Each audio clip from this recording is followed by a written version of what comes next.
I think it's very natural for us to tend to come to the conclusion that we don't matter at all. And it is true in some sense, just physically. What are we? We're little specks of just a collection of atoms on one mote of dust orbiting around one little star in 400 billion stars in one galaxy amongst 2 trillion galaxies in a small patch of a potentially infinite universe. So clearly it is true. We are physically insignificant. So I've tended in the past to focus arguments or think about arguments of our value in the context of what does it mean to live these finite, fragile lives in this infinite universe. And I can make a strong argument, and have many times, that notwithstanding our physical insignificance, we may be remarkably valuable, because the number of civilizations on the average in a particular galaxy, any given galaxy, might be less than one on the average. Many galaxies may not even have civilizations in them. If that is the case, and that it's speculative, but if it's the case, then we would be remarkably valuable, notwithstanding our physical insignificance, because we would be perhaps the only place in the Milky Way galaxy where collections of atoms have come together that can think and do science and have conversations like this, in a very real sense, bring meaning to an otherwise meaningless galaxy. I think Carl Sagan said it many years ago. In some sense, if that's the case, we have a responsibility to the cosmos itself, because we're a product of 13.8 billion years of cosmic evolution, but we might be a very rare and special product. But we might only be here. We'll only be here for a small amount of time. The sun will only be here for a small amount of time in cosmic timescales and so on. But one of the great joys about reading other people's views about essentially being a scientist is that you can come across a point of view and you think, I hadn't thought of that I might change my mind given that wonderful piece of thought.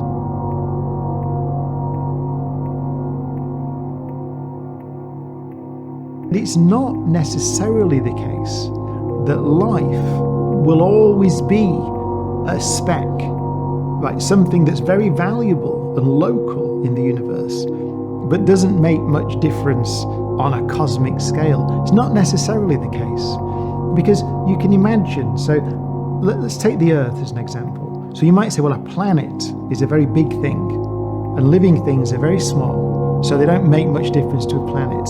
That's wrong, because if you look at the Earth, its atmosphere is the product of life. It's got oxygen in it in high concentration. It would not have that without photosynthesis. So obviously now, our civilization has sculpted the surface of the Earth. You see it. If you look at the Earth from space, you don't just see oceans, you don't just see a kind of common or garden planet. On the night side of the planet, you see our civilization. So we have now transformed the Earth as a civilization, but life has been transforming it for billions of years. So you could say, well, okay, so what happens if we stay here? We become a spacefaring civilization. We don't destroy ourselves, or we aren't destroyed by some impact from space. Then could you conceive of technology that could start to affect the solar system? And the answer must be yes. We could imagine building cities on Mars.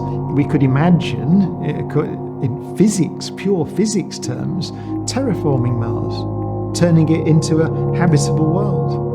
We could imagine going to the moons of Jupiter or Saturn. We could imagine going to the edge of the solar system. You could even imagine, could you imagine technology in 1 million years, let's say, that would allow us to begin to affect the lifetime of the sun? Could you imagine that? In physics terms, according to laws of physics, I suppose you could. You could at least imagine it. And then you go 1 million years, 2 million years, 3 million years, 10 million years, 1 billion years into the future. Imagine that our civilization expands to the stars and becomes an interstellar civilization. Imagine our civilization populates the entire galaxy. There's nothing in the laws of physics that prevent that. And imagine we start to understand the quantum theory of gravity, we start to understand how space-time works. Imagine if we start to glimpse some underlying structure in reality that gives us power that we've not yet dreamed of, who knows, in a billion years. And so is it really true that in the far future of the universe, then life will play no role? Or could it be that life could play a central role in the far future of the universe? It sounds like science fiction, but you can conceive of it given the known laws of nature. It's a cosmology called the omega point cosmology. So they consider a recollapsing universe. Now, at the moment, our universe is accelerating in its expansion, or whether it continues to do that forever, we don't know. But at the moment, there it is. But in a recollapsing universe, you can at least consider a situation where life in the far future is so powerful that it can begin to control the collapse of the universe and try to configure it, presumably by moving matter and energy around in some inconceivable way. You can just about construct this thing such that the ability of life to process information increases faster than the rate of collapse of the universe.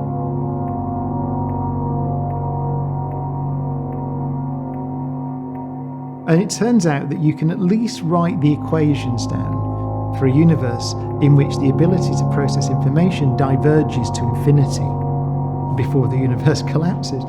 So you in that case, you almost say that life manipulates the universe such that it becomes immortal, right, in the far future.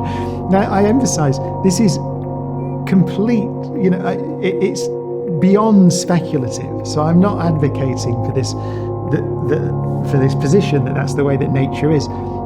But it's really interesting. It was really interesting to me to just think about it.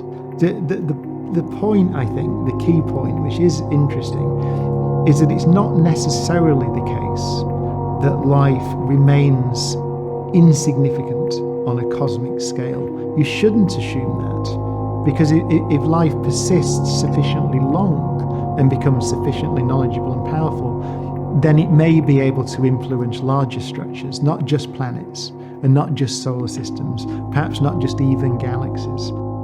And it's a very beautiful idea.